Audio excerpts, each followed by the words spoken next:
dia, meus amados irmãos. Bom dia, bom dia. Com a graça do Senhor, nós estamos reunidos em seu nome nesta manhã, em atendimento à santa convocação do Senhor para esse culto. Eu os convido a abrir a sua Bíblia no livro dos Salmos, no capítulo 146.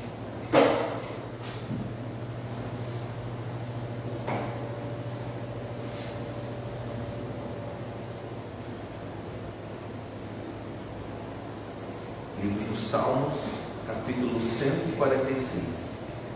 Aleluia! Louva, ó minha alma, ao Senhor. Louvarei ao Senhor durante a minha vida, cantarei louvores ao meu Deus enquanto eu viver. Não confieis em príncipes, nem nos filhos dos homens, em quem não há salvação. Sai-lhes o espírito e eles tornam ao pó. Nesse mesmo dia perecem todos os seus desígnios.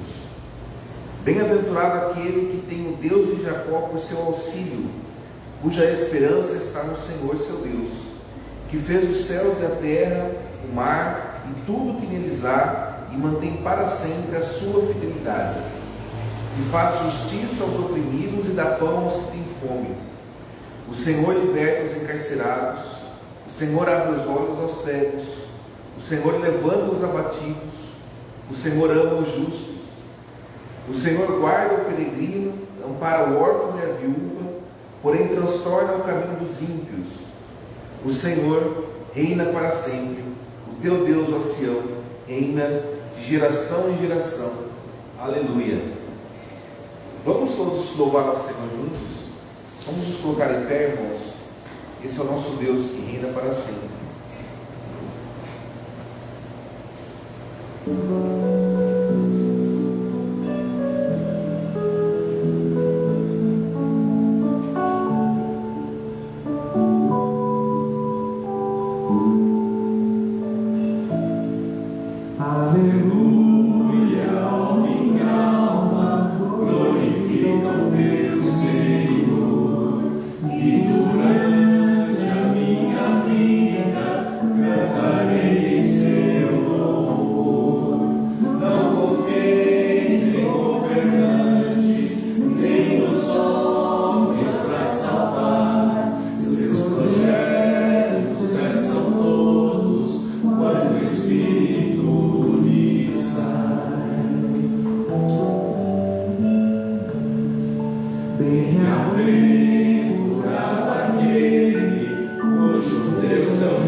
Vamos nos esvaziar de tudo aquilo que habita a nossa mente e nos concentrarmos neste momento apenas na verdadeira adoração, em prestarmos um culto real e verdadeiro ao nosso Deus.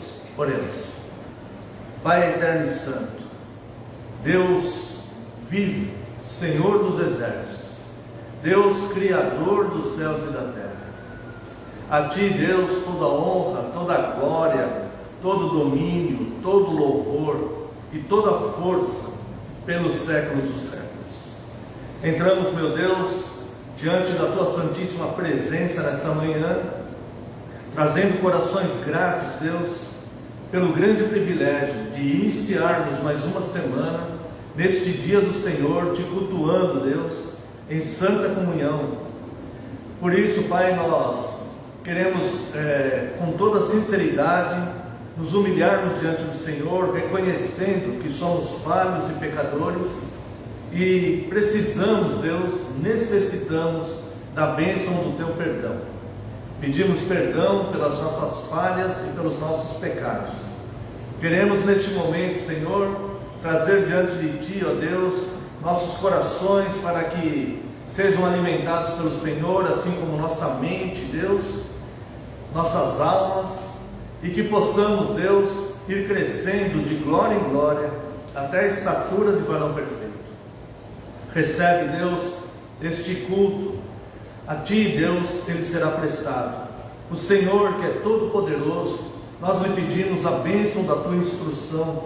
Nos instrua, Deus, nos momentos de louvor, nos instrua, Senhor, nos momentos de ensino, nos instrua, Senhor, nos momentos de leitura e pregação da Tua santa palavra, e que tudo aqui, Deus, seja para glorificar Teu santo e maravilhoso nome. No nome santo e poderoso de Jesus, Teu Filho amado, é que nós oramos. Amém. Amém. Amados irmãos, vamos ao voto da nossa fé. Amada Igreja do Senhor Jesus Cristo, onde está o nosso socorro? O nosso socorro está no nome do Senhor, Criador dos céus e da terra. Graça a vós outros e paz da parte de Deus, nosso Pai, e do Senhor Jesus Cristo. Amada congregação, pode assentar-se. Estamos no dia do Senhor 33. No domingo passado fomos instruídos no dia do Senhor 32 sobre a nossa gratidão. Na verdade, o Catecismo de Heidelberg, ele mostra a miserabilidade do ser humano, a queda, a necessidade de Deus, a ação de Deus, e qual deve ser a nossa resposta, que é a gratidão por tão grande salvação que Deus graciosamente nos ofereceu. E a pergunta 87, que nos foi instruída na semana passada, no dia do Senhor 32, ela diz a respeito se aqueles que são impenitentes e que não se convertem a Deus, aliás, aqueles que não abandonam o modo de viver ingrato, e são impenitentes, se esses se convertem a Deus, se podem ser salvos. Alguém que não se converte a Deus. Vamos ler a pergunta 87. Podem ser salvos aqueles que não abandonam o modo de viver ingrato e impenitente e não se convertem a Deus? Não, de modo nenhum.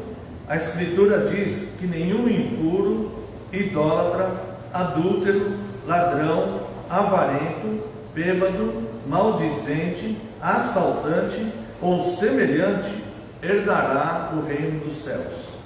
E o dia do Senhor 33, ele começa com a pergunta 88, perguntando o que é o verdadeiro arrependimento ou a conversão do homem.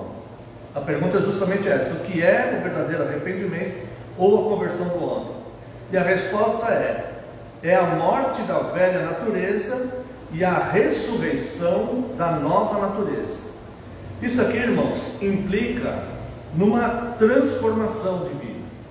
A fé cristã, ela não é simplesmente uma religião onde as pessoas que se agregam a ela vão praticar alguns preceitos ensinados por essa religião.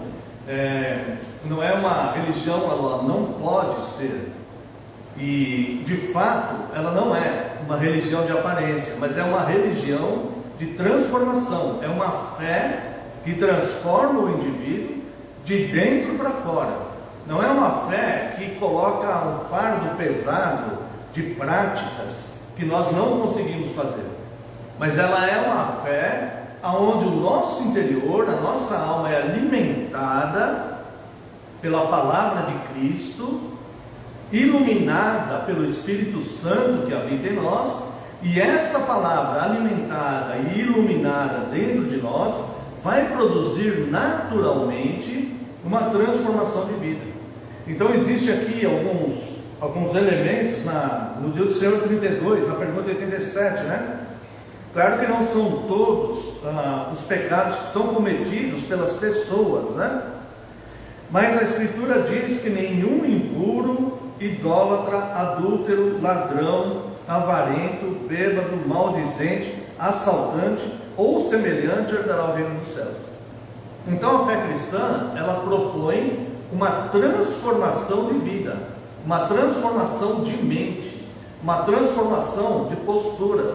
Ou seja, as coisas que eu fazia antes de eu ter contato com a fé cristã, antes de me tornar submisso a Cristo, aquelas coisas eu não quero fazer mais. Eu quero viver agora em novidade de vida. E é isso que se trata a pergunta 88 do Dia do Senhor 33. O que é o verdadeiro arrependimento ou conversão do homem? É a morte da velha natureza e a ressurreição da nova natureza. Isso aqui só vai ser possível, irmãos, se houver uma ação de Deus em nós. Vamos analisar aqui 2 versículos apenas. O primeiro, do Evangelho de João, capítulo 1.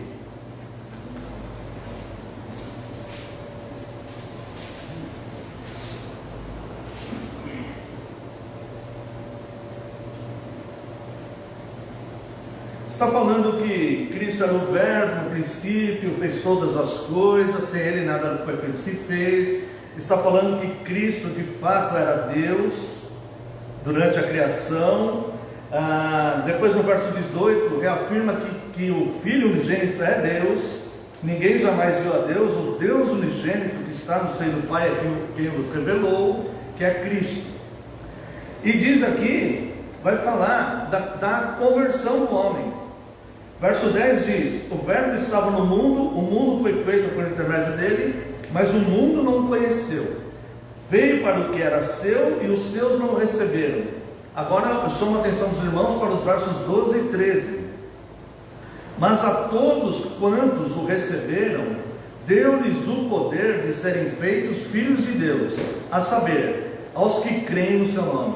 Quem são esses que o receberam e que tiveram o poder de serem feitos filhos de Deus, porque creram no seu nome? O verso 13 vai explicar, vai responder quem são essas pessoas. E o verso 13 diz: os quais não nasceram do sangue, nem da vontade da carne, nem da vontade do homem, mas de Deus. Então essa transformação, ela não é produzida pela vontade do homem, mas ela é produzida no indivíduo pela vontade de Deus. O homem natural, a vontade dele, se ele olhar para si mesmo de forma bem sincera, honesta, íntegra, ele vai ver que a vontade dele, a inclinação dele é para o mal, e não para as coisas de Deus, as coisas santas. Então não haverá aqui uma conversão, não haverá penitência, não haverá uma transformação, uma mudança de vida, uma mudança de mente, uma mudança de postura. Porque naturalmente, o que atrai o homem é o que vamos chamar aqui de mal, né? E não propriamente as coisas do alto. Então não existe essa conversão se não for a vontade de Deus. Ao entender isso, aquele que reconhece a própria miséria e fala: não, de fato, a minha inclinação é para cada vez mais longe de Deus mesmo, em coisas que são contrárias aos mandamentos de Deus. Aquele que se identifica desse jeito, ele vai perceber a necessidade de penitência e de mudança. E ele precisa ser instruído como que vai acontecer essa mudança, como que é essa conversão. Porque nós ouvimos muito falar de conversão, mas ninguém nos ensina como ela é. Mas a palavra de Deus nos ensina, e nós precisamos buscar nela. Essa conversão, ela só será possível se o ser humano for alimentado pelo verdadeiro Evangelho, pela verdadeira Escritura, pela sã doutrina, sem a interferência da imaginação humana. Somente o que está escrito nos basta. E aquilo que está escrito, todos os mandamentos, as leis, conforme nós vamos observando, ouvindo falar dela, vamos estudando, vamos mergulhando nela, essa palavra que é viva e eficaz, essa palavra viva e eficaz dentro de nós, então vai produzindo essa conversão, essa transformação. Então não basta a vontade que nós temos de sermos melhores, de professarmos a fé, de sermos religiosos, etc. Não basta, porque a declaração bíblica é que isso não nasce da vontade do homem, não nasce da carne, nem da vontade do homem, mas sim da vontade de Deus. Então quando o homem ele entende que ele é miserável sem Deus, mesmo que ele tenha o mundo inteiro, mesmo que ele possua recursos infinitos, quando ele reconhece que ele é miserável sem Deus, longe de Deus, ele então começa a perceber a necessidade urgente que ele tem dessa transformação. Eu preciso ser alimentado, e somente a palavra revelada nas Escrituras é que pode nos alimentar. É por isso que o apóstolo Paulo, quando ele vem falar, quando começa a falar então que a nossa resposta a essa salvação é a gratidão, ele começa aqui no capítulo 12 da carta aos Romanos, de forma um versículo também bastante conhecido, né? É o verso 2, mas vamos ler o 1 e o 2. Rogo-vos, pois, irmãos, pelas misericórdias de Deus, que apresenteis o vosso corpo por sacrifício vivo, santo e agradável a Deus, que é o vosso culto racional. Bem, este culto não é um culto fundamentado em emoções que são passageiras. Nós podemos criar aqui uma situação que vai promover emoção em todo mundo, mas essa situação vai ficar, ela vai desvanecer, é como uma nuvem, como o vapor, o próprio vento das circunstâncias do mundo vai levar isso embora, tá? Então o nosso culto tem que ser racional, ou seja, eu entendo o que eu estou fazendo, eu entendo que eu sou um miserável pecador, que tenho uma inclinação natural para o mal, e preciso de Cristo, e eu quero ser instruído por esta palavra, que tem poder de reverter o meu interior, dessa minha inclinação natural para o mal, para uma nova postura, uma nova mudança de vida, onde a minha velha natureza morra, e o novo homem, a nova natureza ressuscite. E então vem o verso 2. Qual que é a nossa postura? Não vos conformeis com esse século. Porque antes de eu entender que eu sou miserável, que quem precisa de Cristo sou eu, não ele de mim, antes de eu entender que eu preciso de perdão e que eu preciso ser transformado de dentro para fora, eu vivia conforme os padrões desse século. E os padrões de todos os séculos que antecederam o nosso século eram maus e perversos, como são os padrões do nosso século atual, maus e perversos, injustos. O mundo é mau e perverso. Então eu preciso não me conformar com essas coisas, mas viver em novidade de vida. Então o verso 2 ele explica: e não vos conformeis com esse século, mas transformai-vos pela, olha só, renovação da vossa mente. E só assim, você entrando neste contato que você é pecador, que você não pode se conformar com a perversidade que há no mundo, mesmo que a aparência seja de algo bom, mesmo que a aparência seja de amor ou de coisas parecidas. Mas quando você reconhece que você precisa de Cristo e há a necessidade de uma mudança, e que seu culto tem que ser racional e não emocional, ele tem que ser efetivo, verdadeiro, fundamentado, firme, não algo de momento, E você vai hoje na igreja, fica emocionado, chora, e só volta lá na igreja dali 6 meses, fica emocionado, chora de novo, e não há mudança nenhuma na tua vida.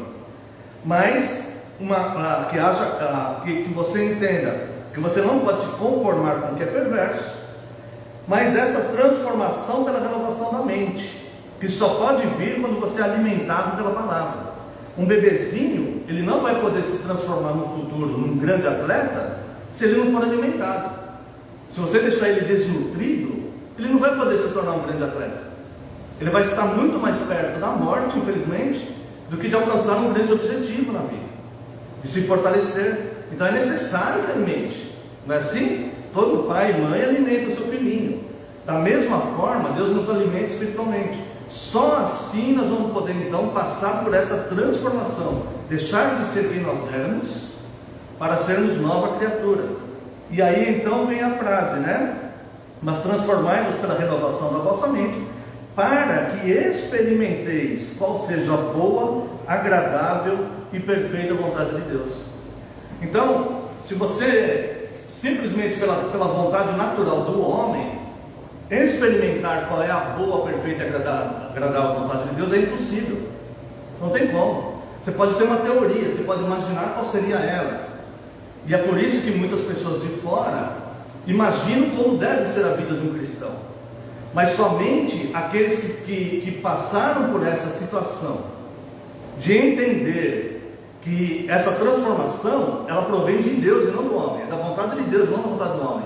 Então eu preciso me submeter a essa palavra de Deus que vai me alimentar. Então de dentro para fora vai ser possível uma transformação em mim.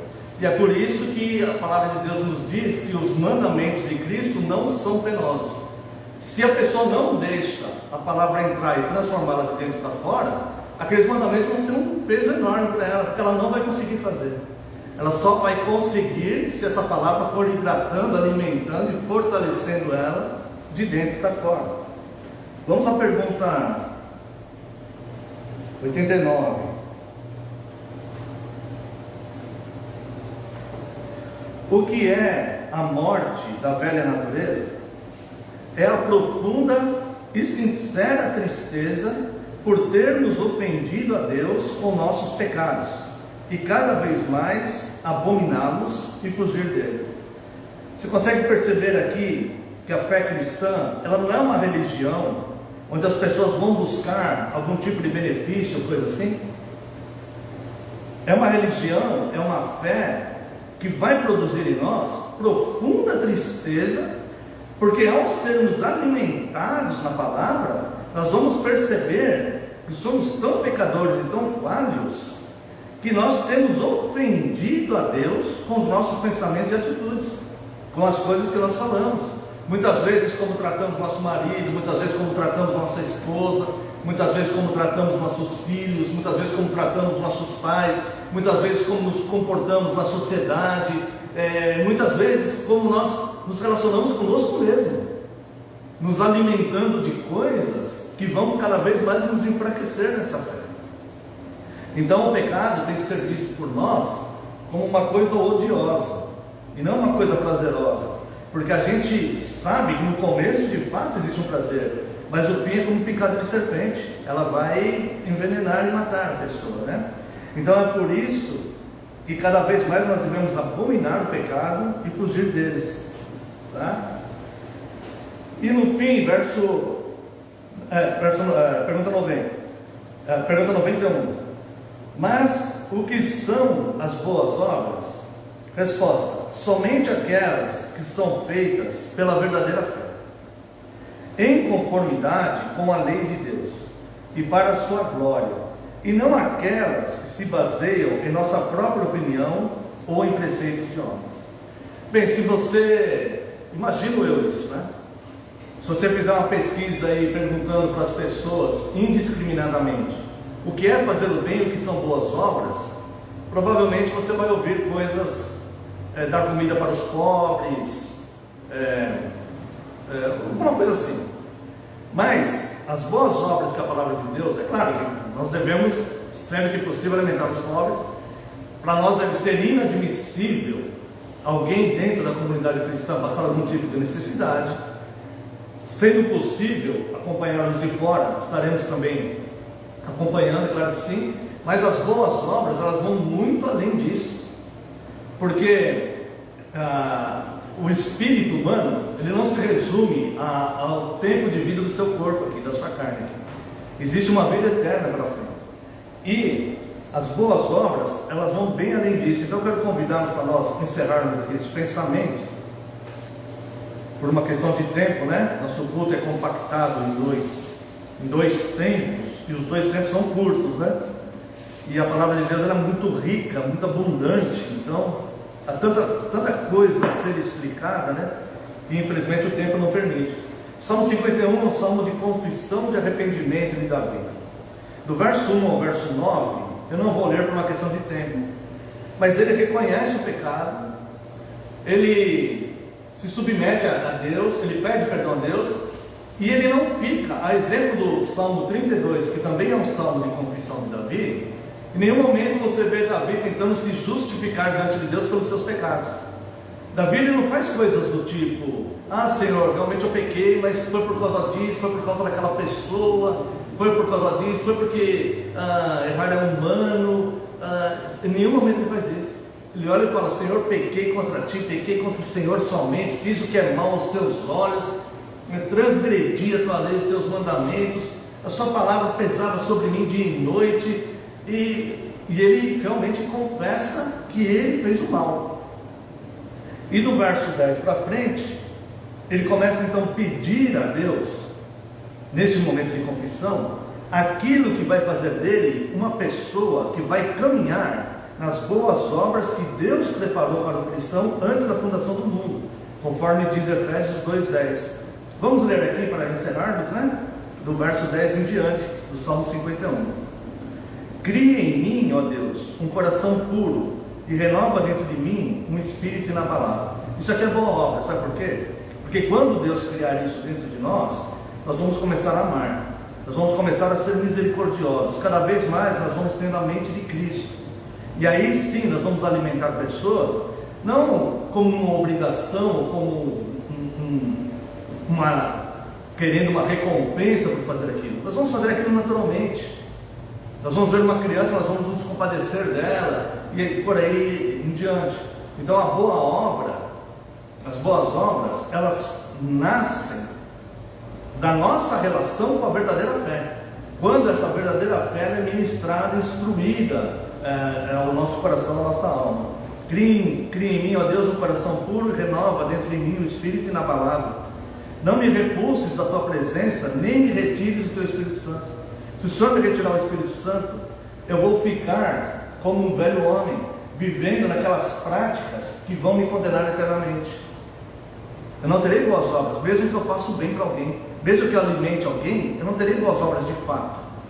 Não há fundamento. Há atitudes de bondade em mim, mas não benignidade. Restitui-me a alegria da tua salvação. Essa alegria, ela só vem depois da tristeza de nós reconhecermos como somos miseráveis diante de Deus, mesmo que a gente tenha o mundo inteiro, porque somos pecadores. Nenhum de nós pode olhar para Deus e dizer: eu não peco. Nenhum de nós pode fazer isso. Restitui-me em mim a alegria da tua salvação. Essa alegria é a gratidão, porque eu reconheço que sou falho e pecador, mas mesmo assim o Senhor me salvou. Então, Deus, me perdoa desse pecado que eu cometi, e restitui em mim a alegria da tua salvação, porque o pecado ele me entristece, ele me deixa triste, ele me abate, ele me deprime. Esse é o resultado do pecado, e vai me levar à morte espiritual. Sustenta-me com um espírito voluntário, assim que teremos boas obras de fato, consistentes, sem esperar nada em troca. Simplesmente seremos assim, pela ação de Deus dentro de nós. Veja só, começa aqui, ó. Então ensinarei aos transgressores os teus caminhos. Isso não vai ficar só dentro de mim, essa transformação. Eu vou começar a ensinar aquilo.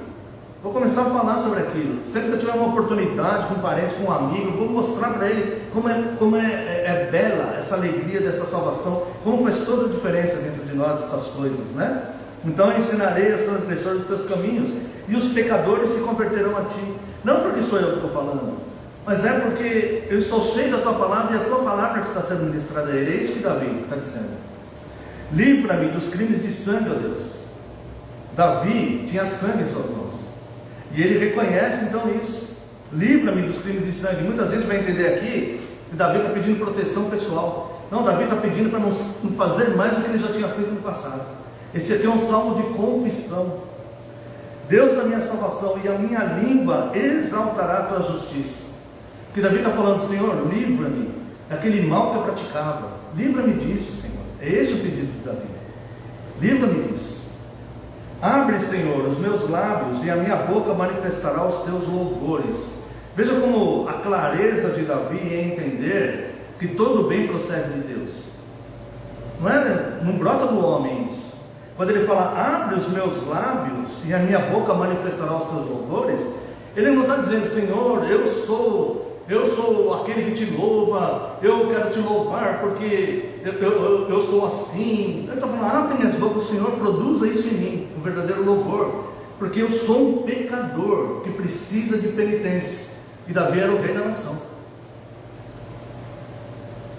Pois não te comprases em sacrifícios, do contrário eu te os daria, e não te agradas de holocaustos. Sacrifícios agradáveis a Deus são o espírito quebrantado. Ou seja, esse aqui é o oposto da pessoa prepotente que acha que não precisa de perdão. Ela acha que já está santificado, que ela é uma ótima pessoa, que ela tem um coração bom. Isso aqui é justamente o contrário. Sacrifícios agradáveis a Deus são o espírito quebrantado, por causa do nosso pecado. Mesmo eleitos, nós continuamos pecadores, e precisamos de perdão de Deus. Nós devemos ser penitentes constantes. Senhor, me perdoa, e me ajuda a não cair mais nisso, ou me ajuda a cair mais em novos pecados. Coração compungido e contrito não desprezarás, ó Deus, e Deus não despreza. Faze bem a Sião segundo a tua bondade, edifica os muros de Jerusalém. Tudo isso vem de Deus. Então te agradarás dos sacrifícios de justiça, dos holocaustos e das ofertas queimadas, e sobre o teu altar se oferecerão novilhos. Então, as boas obras, nós só vamos poder praticá-las de fato, se essas boas obras estiverem fundamentadas em nós. Senão, nós podemos ter atos de bondade, excepcionalmente fazendo bem para alguém, dar uma cesta básica ali para um pobre, alimentar um mendigo, ou fazer alguma coisa assim. Nós podemos ter esses atos de bondade. Os ímpios também podem ter esses atos de bondade. Mas as boas obras, elas vão gerar dentro de nós uma benignidade, que é uma das características do caráter positivo de Deus. Então, a morte da velha natureza e a ressurreição da nova natureza passa por eu entender que eu sou pecador, só posso nascer de novo pela vontade de Deus. Então eu quero me submeter aos seus mandamentos, à sua palavra, à santa comunhão, enfim, a tudo aquilo que o Senhor Deus me orienta. Que Deus abençoe essa porção da sua santa palavra. Convido a amada congregação a se colocar em pé. Louvemos a Deus com o hino 375 do Inário. Aqueles que sentirem o desejo de estar ofertando, este momento é oportuno. Hino 375. Vivo feliz, pois sou de Jesus, e já desfruto o gozo da luz. Sou por Jesus, herdeiro de Deus, Ele me leva à glória dos céus. Canta minha alma, canta ao Senhor, rende-lhe sempre ardente louvor. Canta minha alma, canta ao Senhor, rende-lhe sempre ardente louvor. Ao seu amor eu me submeti,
ao Senhor, rende-lhe sempre ardente louvor. Canta minha alma, canta ao Senhor, rende-lhe sempre ardente louvor. Ainda em pé, irmãos, convido a amada congregação para professarmos nossa fé. No credo apostólico está o resumo da nossa fé cristã, o que cremos. A palavra credo significa creio. Todos acharam aí? Está na página 67.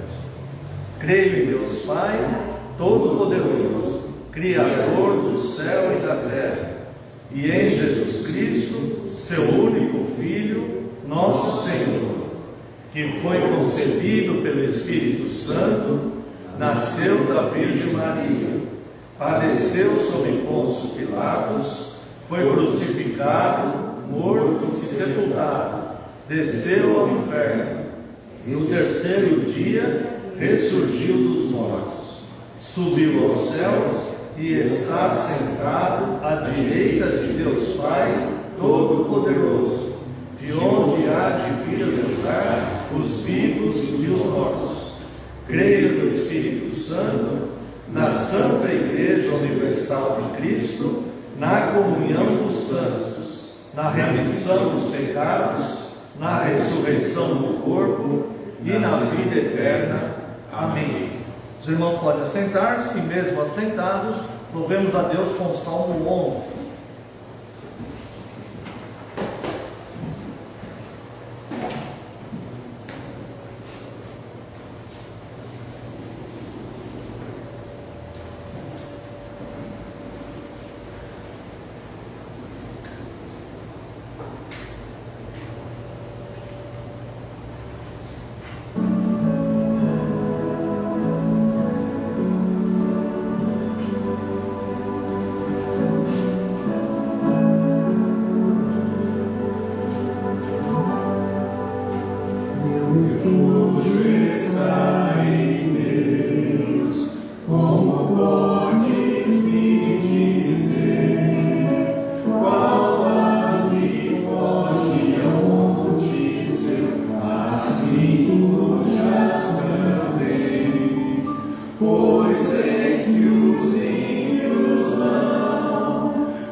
Fazer então, se essa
Convido a amada congregação para a leitura do capítulo 4 do livro do profeta Oséias. O livro do profeta Oséias fica logo após o profeta Daniel. Capítulo 4, faremos a leitura.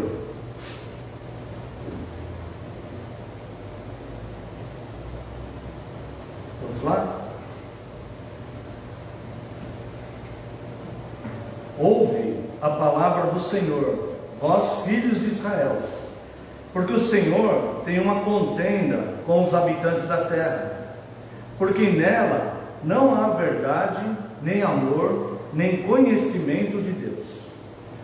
O que só prevalece é perjurar, mentir, matar, furtar e adulterar. E há arrombamentos e homicídios sobre homicídios. Por isso a terra está de luto, e todo o que mora nela desfalece, com os animais do campo e com as aves dos céus, e até os peixes do mar perecem. Todavia, ninguém contenda, ninguém repreenda, porque o teu povo é como os sacerdotes aos quais acusam. Por isso tropeçarás de dia, e o profeta contigo tropeçará de noite, e destruirei a tua mãe. O meu povo está sendo destruído, porque lhe falta o conhecimento. Porque tu, sacerdote, rejeitaste o conhecimento, também eu te rejeitarei, para que não seja sacerdote diante de mim. Visto que te esqueceste da lei do teu Deus, também eu me esquecerei de teus filhos. Quanto mais estes se multiplicaram, tanto mais contra mim pecaram. Eu mudarei a sua honra em vergonha. Alimentam-se do pecado no meu povo, e da maldade dele tem desejo ardente. Por isso, como é o povo, assim é o sacerdote. Castigá-lo-ei pelo seu procedimento, e lhe darei o pago das suas obras. Comerão, mas não se fartarão. Entregar-se-ão à sensualidade, mas não se multiplicarão, porque ao Senhor deixaram de adorar. A sensualidade, o vinho e o mosto tiram o entendimento. O meu povo consulta o seu pedaço de madeira, e a sua vara lhe dá resposta. Porque um espírito de prostituição os enganou. Eles, prostituindo-se, abandonaram o seu Deus. Sacrificam sobre o cimo dos montes e queimam incenso sobre os outeiros, debaixo dos carvalhos, dos solcos e dos terebintos, porque é boa a sua sombra. Por isso, vossas filhas se prostituem e as vossas noras adulteram. Não castigarei vossas filhas que se prostituem, nem vossas noras quando adulteram, porque os homens mesmos se retiram com as meretrizes e com as prostitutas cultuais sacrificam, pois o povo que não tem entendimento corre para a sua perdição. Ainda que tu, ó Israel, queres prostituir-te, contudo, não se faça culpado Judá, nem venhais a Gilgal, e nem subais a Bet-Aven, nem jureis dizendo, vive o Senhor. Como vaca rebelde se rebelou Israel. Será que o Senhor o apacenta como a um cordeiro em vasta campina? Efraim está entregue aos ídolos, é deixá-lo. Tendo acabado de beber, eles se entregam à prostituição. Os seus príncipes amam apaixonadamente a desonra. O vento os envolveu nas suas asas, e envergonhar-se-ão por causa dos seus sacrifícios. Até aqui, irmãos, vamos uma breve oração. Pai eterno e santo, nós glorificamos o teu nome, continuamos, meu Deus, pela tua graça, neste momento de culto, e agora, Senhor, estamos diante da tua santa palavra, e lhe pedimos humildemente, Senhor, que o Senhor nos perdoe os nossos pecados, e o Senhor nos instrua na tua santa palavra. porque a tua palavra, Deus, é que traz vida, a tua palavra é que corrige, a tua palavra é que nos salva pelo sacrifício de Cristo, nos conduz ao sacrifício de Cristo. A sua palavra, Deus, nos edifica, a sua palavra nos aponta caminhos, a sua palavra, Deus, é remédio para as nossas feridas. Por isso, Deus, com todo respeito e reverência, eu lhe peço que o seu Santo Espírito fale através de mim nesta manhã, que o seu Santo Espírito ilumine esta palavra já revelada, que eu diminua e só prevaleça a tua palavra, porque a tua palavra é a verdade. No nome santo do Senhor Jesus Cristo é que oramos agradecidos. Amém.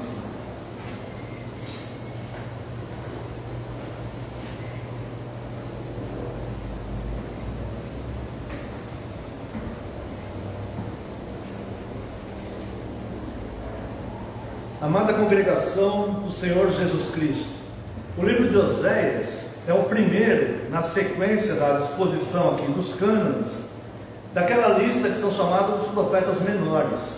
Ele vem logo após os 4 profetas considerados maiores: Isaías, Jeremias, Ezequiel e Daniel. Sendo que são 5 livros, porque Jeremias escreveu também Lamentações. E depois dos 4 profetas maiores, vem a descrição dos 12, a disposição aqui nos cânones, nas escrituras, dos 12 livros, dos 12 profetas considerados menores. São considerados menores por causa da intensidade do seu tempo de profecia e também da duração, do tempo de profecia. O livro de Oséias trata de idolatria, imoralidade, juízo e redenção. A mensagem é a consequência catastrófica da quebra da aliança com Deus por parte do povo de Israel, tentando Deus preservar Judá para que não cometa os mesmos erros. A forma com que é estruturado o livro é o casamento, o divórcio e um novo casamento de Oséias com Gomer. Gomer era uma mulher de prostituições, uma analogia de relacionamento entre Deus e o povo de Israel. Oséias sentia um profundo amor por uma mulher adúltera. Deus ordenara que ele se casasse com uma mulher de prostituições, e isso para expor o que Deus sentia quando o povo se prostituía adorando falsos deuses. Quando nós falamos pelo catecismo que a transformação da velha natureza para a ressurreição da nova natureza, ela passa pela tristeza por perceber que nós ofendemos a Deus. Neste livro de Oséias, o Senhor Deus faz o profeta sentir o que Deus estava sentindo vendo seu povo entregue à idolatria, à imoralidade, a preceitos que eram contrários aos seus mandamentos. Então é por isso que Deus coloca um amor fortíssimo de Oséias, Deus que colocou aquele amor dele, por Gomer. E ele então sentia todo aquele desamparo, aquela traição e tudo, e Deus falou assim: agora fala para o povo o que você está sentindo aí. Porque é assim que eu me sinto quando eu vejo o meu povo nessas práticas. Note que o capítulo 4 e o capítulo 5 do livro de Oséias, eles parecem duríssimos, mas é uma manifestação da graça de Deus e do amor de Deus, falando para aquele povo: olha, não continue neste caminho, porque este caminho é caminho de morte. Esse caminho, ele não vai providenciar alegria na tua vida. Este caminho não vai te dar uma sustentação verdadeira, onde você possa experimentar qual é a boa, perfeita e agradável vontade de Deus, porque a minha graça não está nesse caminho. Este caminho você não encontra misericórdia. Este caminho é ferro e fogo, toma lá da cá, é o que você comprou, você vai ter que pagar. Esse é o caminho sem a graça de Deus, sem a misericórdia de Deus.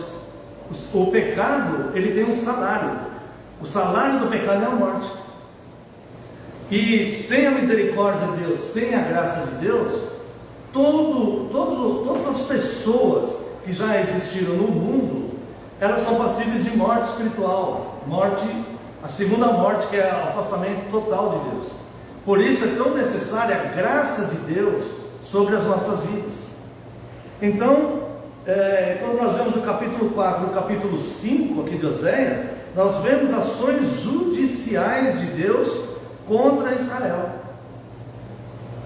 Então, são de fato capítulos duríssimos, mas Deus, ele tem que abalar aquela estrutura onde o seu povo estava se fundamentando, porque aquela estrutura iria condená-los, iria fazer perecer, suas mães iriam perecer, seus filhos iriam perecer, suas filhas iriam prostituir-se, suas noras iriam prostituir. Estava sendo criada um ambiente, estava sendo criado uma forma de viver que iam contaminar tudo que estava em sua volta, ia corromper tudo, a começar pela sua própria família. Então Deus graciosamente chama a atenção deles e mostra que há ações judiciais. De fato, haverá julgamento e condenação, porque este mal é muito grande. Irmãos, muitas pessoas têm se afastado da sã doutrina, porque acham mais prazeroso e acham melhor ouvirem palavras doces, como se o Evangelho fosse algo que estivesse aí para satisfazer pessoas, quando na verdade não é. O Evangelho ele vem para divertir pessoas do risco iminente que acontecerá se essas pessoas não se arrependerem dos males que elas cometem no mundo. E é assim que o capítulo 4 e o capítulo 5 de Oséias, Deus trata com o povo de forma judicial. Vamos entender isso melhor. A rejeição ao conhecimento e a rejeição à obediência leva o povo a consequências desastrosas. E eu quero destacar algumas aqui. Nós vamos meditar apenas até o capítulo 9, aliás, até o versículo 9, tá? E depois fazermos algumas observações do 10 ao 13. A rejeição e o conhecimento, a rejeição ao conhecimento e a rejeição à obediência de Deus leva o povo a consequências desastrosas. Entre elas, uma discordância ou uma discórdia com ou contra o próprio Deus. Veja aqui o verso 1: ouve a palavra do Senhor, vós, filhos de Israel, porque o Senhor tem uma contenda com os habitantes da terra, porque nela não há verdade, nem amor, nem conhecimento de Deus. Quando Deus fala aqui para o povo, ouve a palavra do Senhor, o que Deus está fazendo aqui é começar um processo judicial contra o povo. E ele fala, ouve a palavra do Senhor, porque a palavra de Deus é a Constituição.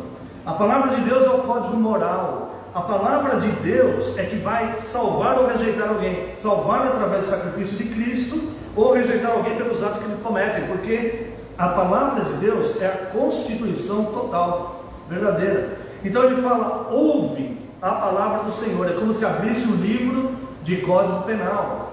E ele começa a falar. Quem que tem que ouvir? O réu. Quem que é o réu? Vós, filhos de Israel.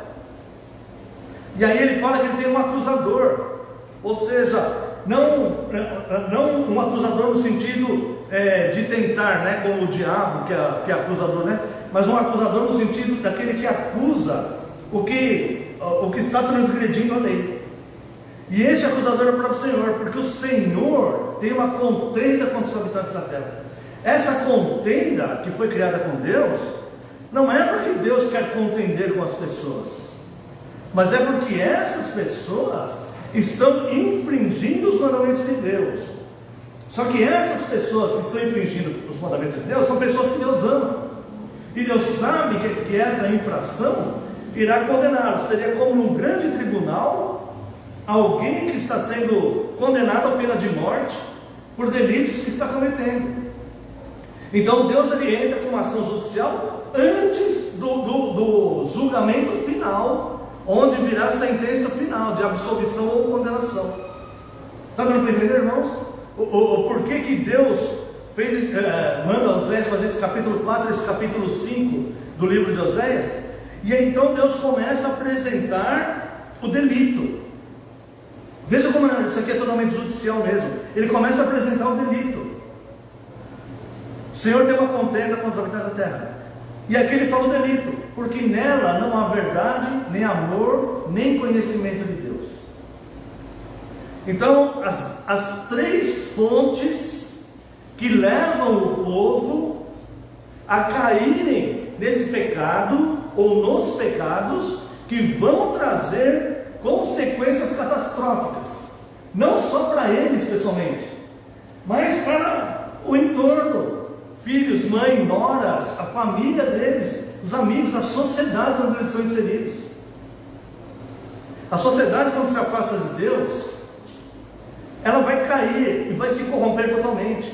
A igreja que se afasta de Deus, ela vai cair e vai se corromper totalmente. E a pessoa que se afasta de Deus, ela vai cair e vai se corromper totalmente. E isto vai contaminar tudo que está em volta. É como uma ferrugem no ferro, ela não vai parar. Começa uma ferrugemzinha ali, ela não vai ficar parada ali, mas ela vai avançar até corroer tudo. Então a primeira consequência catastrófica é discordância de Deus. Irmãos, nós precisamos ter paz com Deus e não afrontá-lo, e não ter discórdia com Deus, e não acender a ira de Deus.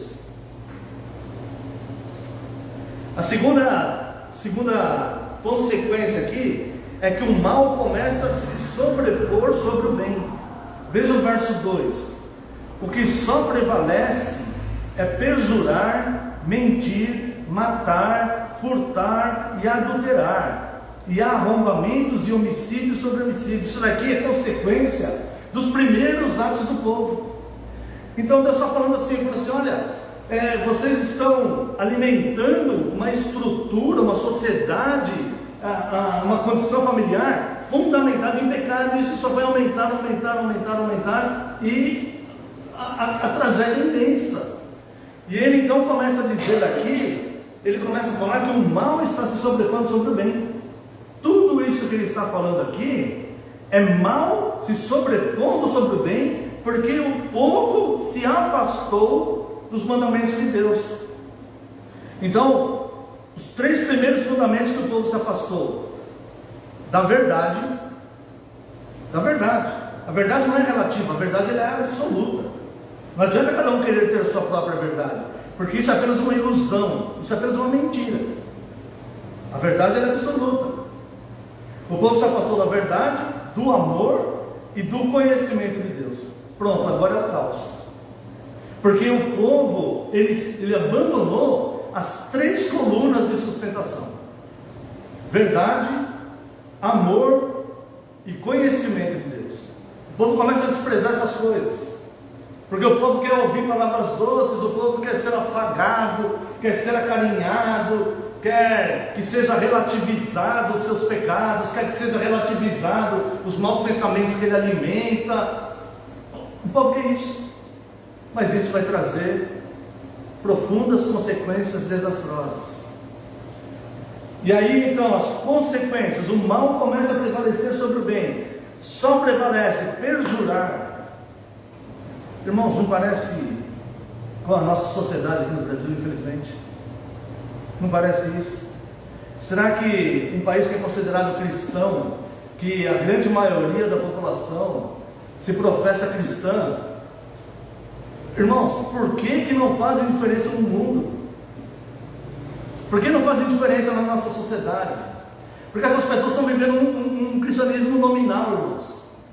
Se você fizer uma pregação como essa aqui, eles vão te chamar de radical, vão te chamar de seita, vão te chamar de legalista, e não vão querer ouvir para vocês. Não estou falando dos de fora, não, estou falando dos de dentro. Eles não querem ouvir, simplesmente não querem. Isso é um mal que está diante dos nossos olhos e tem que ser visto. Não digo nem para nós combatermos, mas digo para nós não cairmos nisso também, porque é uma máquina opressora e uma grande engrenagem. que está dando a sensação que as pessoas estão professando a fé, mas elas não vivem a fé, elas não têm preocupações com essas coisas aqui, elas estão com a consciência cauterizada, como diz o apóstolo Paulo na sua carta a Timóteo. Isso é um grande mal, isso é muito triste, irmãos. Então o mal começa a prevalecer sobre o bem. Nós vimos no profeta Isaías, uma passagem bastante conhecida, Isaías 5:20. Se você não quiser abrir, não precisa. Ela é bem conhecida, e essa passagem ela foi bastante comentada por cristãos nesses movimentos pró-abortos que tem, né? E aqui Isaías, capítulo 5, verso 20 diz: ai dos que ao mal chamam bem e ao bem mal, que fazem da escuridade luz e da luz escuridade, põem o amargo por doce e o doce por amargo. Irmãos, como que uma igreja que professa ser cristã pode praticar coisas assim? Como que isso entrou? Por que eles não se lembram de onde eles caíram e não se arrependem e não voltam? Portanto, irmãos, nós não façamos isso. Já nos basta os nossos próprios pecados pessoais, que é uma luta de uma vida inteira, para que nós sabemos que nós desagradamos a Deus, e nós lutamos constantemente contra esses nossos pecados. Agora, como permitir que entre em nossas vidas, em nossas famílias, em nossas igrejas, uma estrutura que vai corromper tudo ao redor? Isso é insensatez demais, irmãos, é loucura demais. E assim estava o povo de Israel. E Deus queria chamar o povo de Israel para cima e queria afastar Judá daquilo, para que não se contaminasse também com aquilo lá. Discórdia com Deus, a primeira consequência, o mal se sobrepondo sobre o bem, a segunda consequência. Dos versos 3 a 5, uma vida catastrófica estabelecida. Deixaram, construíram, buscaram, foram atrás desse resultado. Verso 3: por isso a terra está de luto, e todo que mora nela desfalece, com os animais do campo, as aves dos céus e até os peixes do mar perecem, por causa do pecado da sociedade, por causa do pecado das pessoas. Olha que destruição terrível, abominável. E tudo começa ali com um pequeno pensamento. Todavia, ninguém contenda, ninguém repreenda, porque o teu povo é como os sacerdotes que acusam. E essas pessoas mergulhadas em toda essa transgressão se auto-justificavam, queriam se auto-justificar acusando os sacerdotes. Não, eles são os sacerdotes, eles são os líderes, eles têm que fazer isso, eles têm que fazer aquilo. E aqui Deus está falando assim, olha: ninguém contenda e ninguém repreenda, porque o teu povo é como os sacerdotes dos quais vocês acusam. O que Deus está falando assim: não são vocês os juízes, sou eu o juiz. Eu que estou movendo uma ação judicial contra vocês. Não há justificativa para esse mal, mas eu graciosamente apelo para que vocês se arrependam. É isso que Deus está falando. Verso 5: por isso tropeçarás de dia, e o profeta contigo tropeçarás de noite, e destruirei a tua mãe. Não pense que é só o profeta que está tropeçando de noite, você está tropeçando de dia. Na luz que você acha que você tem, você está tropeçando. É isso que a palavra de Deus está dizendo aqui. Então Deus, no capítulo 4, no capítulo 5, Ele está movendo uma ação judicial, ou Ele está fazendo esses atos judiciais, puxando o povo, e levantou Oséias para este fim. Oséias sentiu na pele o que Deus estava sentindo. Imagine um Deus santo, que sua essência é amor, e que ama o seu povo, e que tem o poder absoluto de consumir aquele povo, com o sopro da sua boca, como Cristo vai fazer com o anticristo.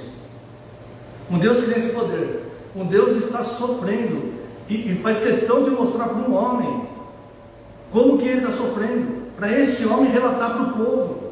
E Oséias então sente na pele aquilo lá, e fala assim: Oséias, é assim que estou me sentindo.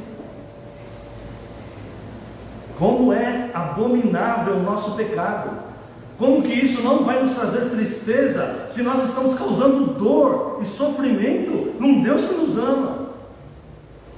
E aí na hora do aperto, Deus me livra disso. Ou pior, alguns vêm falar assim, Como é cínico o ser humano, como o pecador é cínico, a prepotência do pecado. Alguns vão falar assim no momento de tribulação, no momento de prova. Alguns vão falar assim: Deus se esqueceu de mim. Como homem é indesculpável, irmãos, indesculpável. Por que não reconhecer essa graciosa misericórdia de Deus, enviar seu próprio Filho pelo seu sacrifício, para nós não perecermos com este mundo perverso? Por que queremos nos reunir em comunhão só para ouvir palavras doces? Para quê? Para alimentar nosso ego?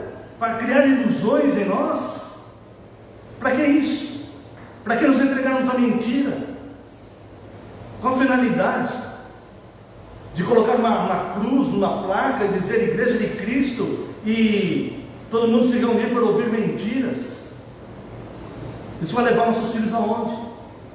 Nossas noras, nossas filhas, nossas mães. O que nós estamos fazendo com a nossa sociedade e conosco mesmo? Depois vem aqui o verso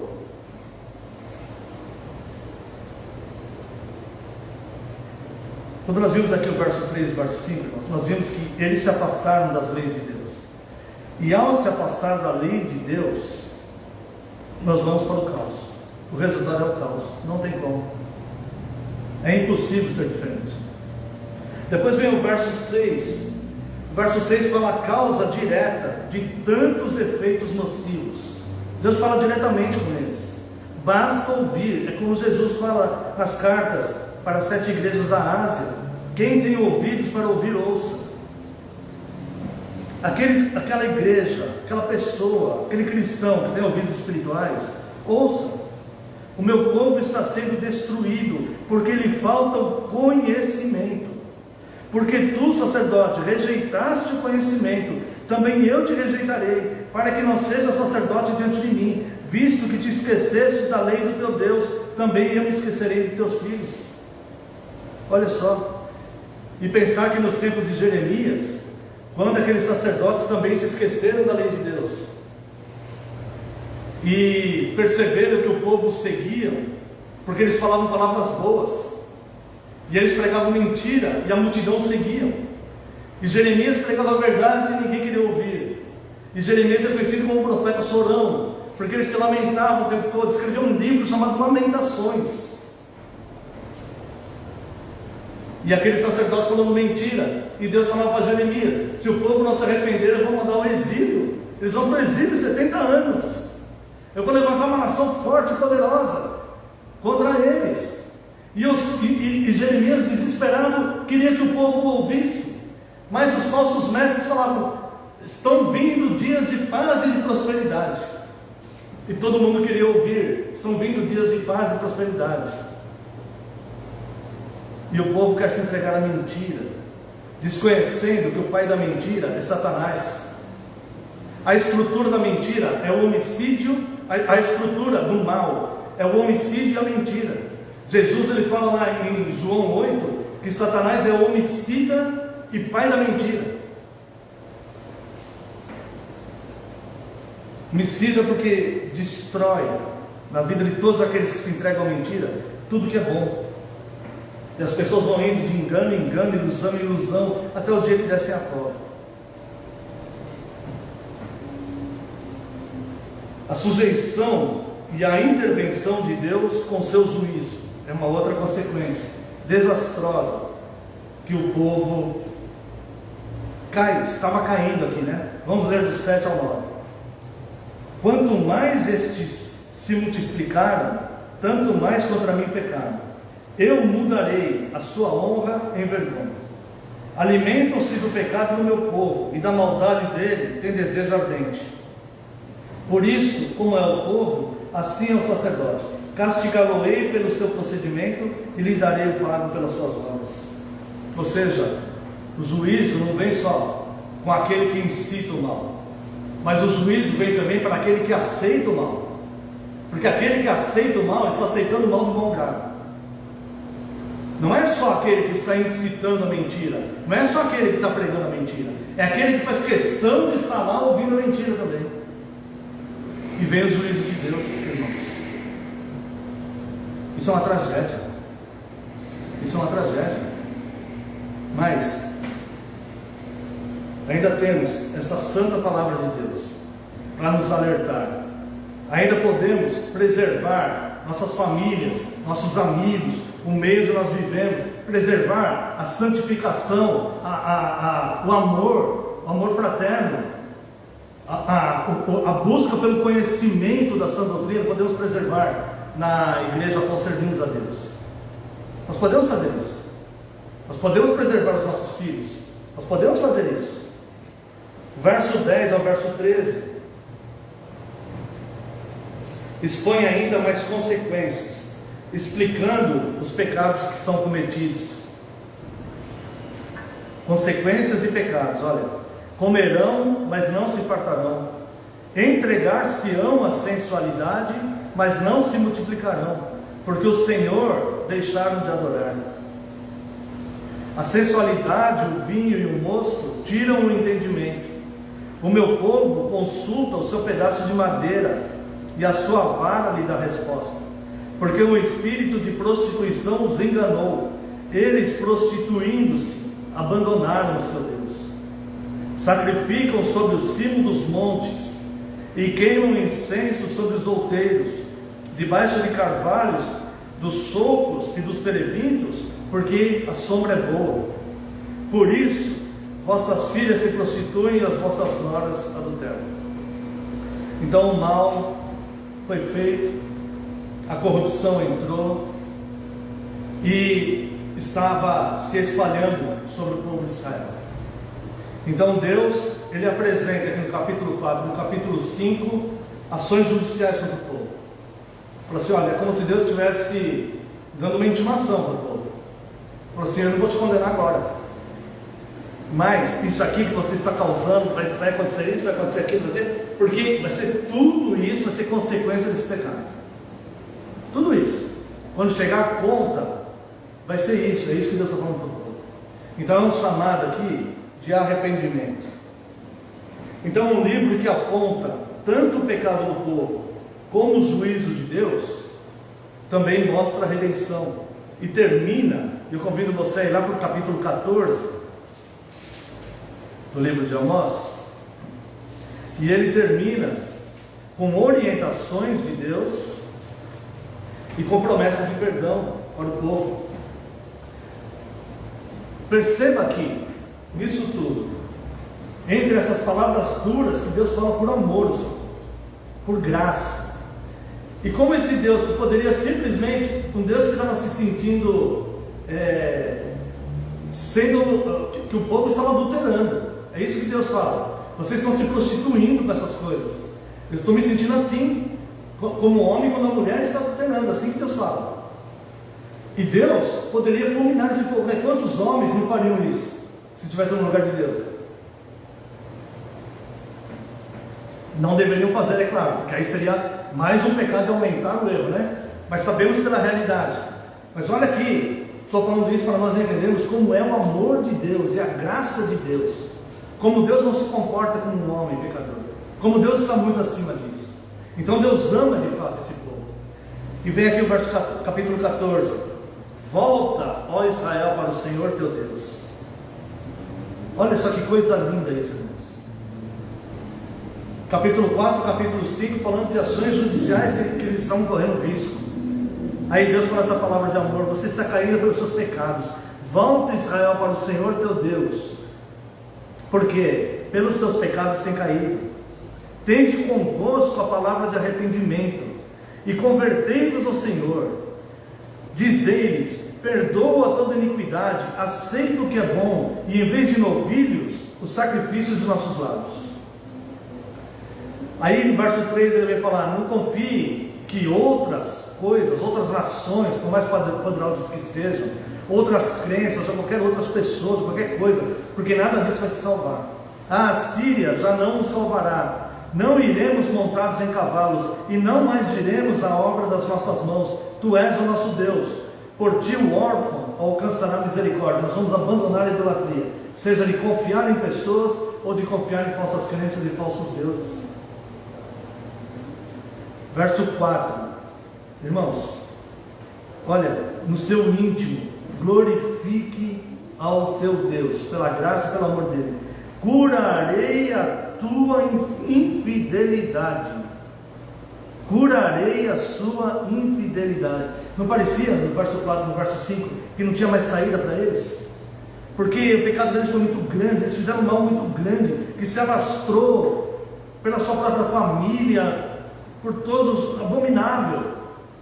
Não parecia que o juízo seria terrível contra eles? Olha o que Deus está prometendo aqui: curarei a sua infidelidade, eu de mim mesmo os amarei, porque a minha ira se apartou deles. Irmãos, abandone, que quem esteja assistindo esse vídeo, que todos nós, não permita que pecado venha corromper nossas vidas, nossas mentes, nossas famílias, nossa sociedade, nossa igreja. Isso compete a cada um de nós. Não permitamos que essas coisas venham destruir, porque ao que nós já fizemos de mal na nossa vida, Deus promete aqui curar a infidelidade e nos amar. Serei para Israel, verso 5, como orvalho, ele florescerá como lírio e lançará suas raízes como o cedro do Líbano. Era caríssimo o cedro do Líbano.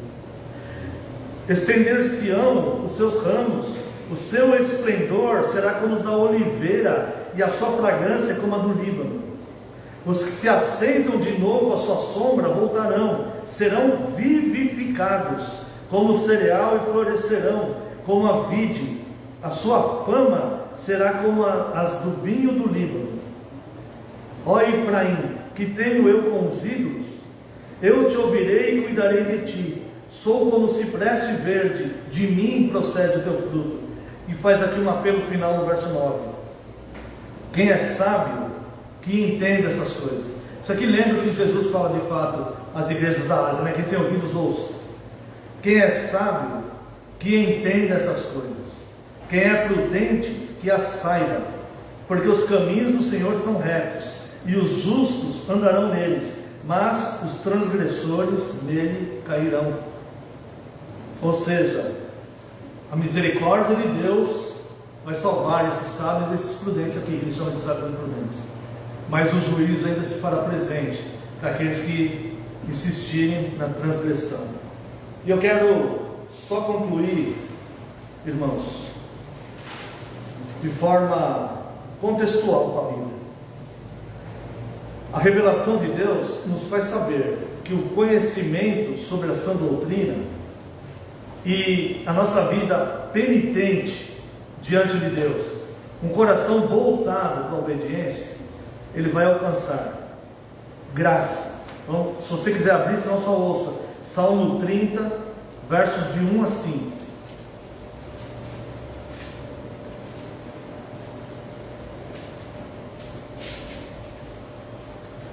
Eu te exaltarei ao Senhor, porque tu me livraste e não permitiste que os meus inimigos se regozijassem contra mim.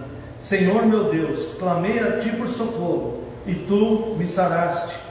Senhor, da cova fizeste subir a minha alma, preservaste-me a vida, para que não descesse a sepultura.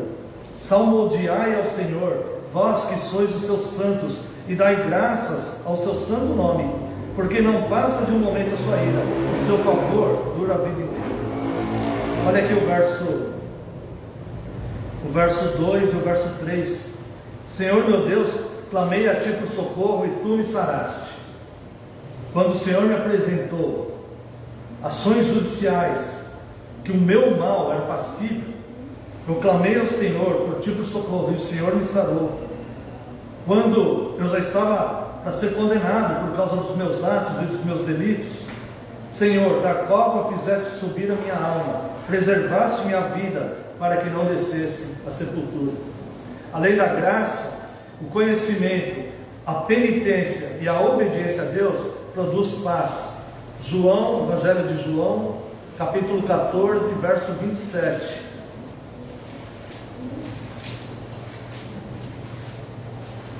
João 14, 27. Deixo-vos a paz, A minha paz vos dou, não vou a dou como o mundo a dá. Não se turbe o vosso coração, nem se atemorize. E Filipenses 4:7.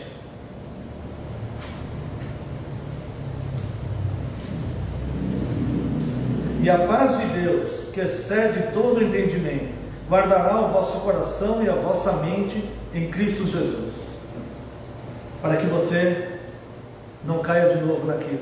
E por fim, a graça, o conhecimento da sã doutrina, a penitência e um coração voltado à obediência nos aproxima, nos traz proximidade com Deus. Salmo 145, versos 18 e 19.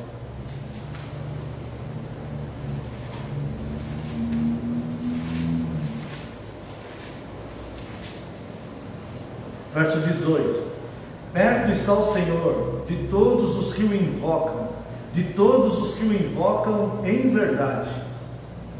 Ele acode à vontade dos que o temem, atende-lhes o clamor e o salmo. Perto está o Senhor de todos os que o invocam. Observação: de todos os que o invocam em verdade. Para Deus não importa o que você fez na sua vida até agora. O que vai importar é o que você vai fazer da sua vida daqui para frente. Porque, irmãos, eu vou te falar uma verdade. Não importa nem um pouco como nós vamos morrer. Não importa como nós vamos morrer. O que vai fazer diferença é como nós vivemos, como nós vamos viver. Ele acode à vontade dos que o temem, atende-lhes o clamor e o salva. Amém. Que o nosso Deus seja glorificado. Como resposta a esse sermão, convido os irmãos para louvarmos a Deus com o Salmo 2. Se quiserem se colocar em pé.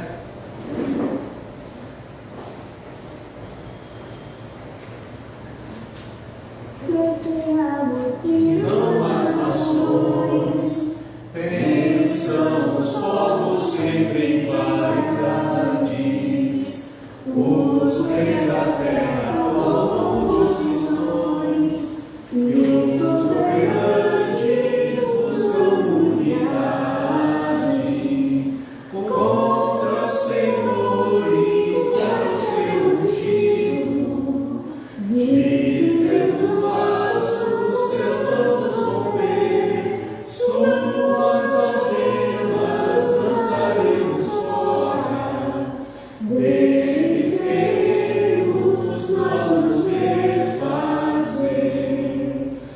Porém aquele que nos céus está, pois se a eles temos uma deles, na sua ira lhes falar, no seu furor nos deixará turbados, constituir meu rei, meu ungido, sobre o santo monte de Sião, proclamarei do Senhor seu decreto. Dizes, meu filho, hoje te gerei. Pede a mim quebrar as nações e os fins da terra como tua posse. Com teu bastão de ferro as quebrarás, qual vaso de oleiro despedaçarás. Agora, pois, homens, sede prudentes, deixai-vos, ó juízes, exortar, prestai a Deus serviço com temor, e alegrai-vos nele com tremor. Beijai o filho digno do Senhor, para que sua ira não se acenda, e no caminho ainda pereçais, quando em breve seu furor se levantar. São todos nele bem-aventurados, todo fiel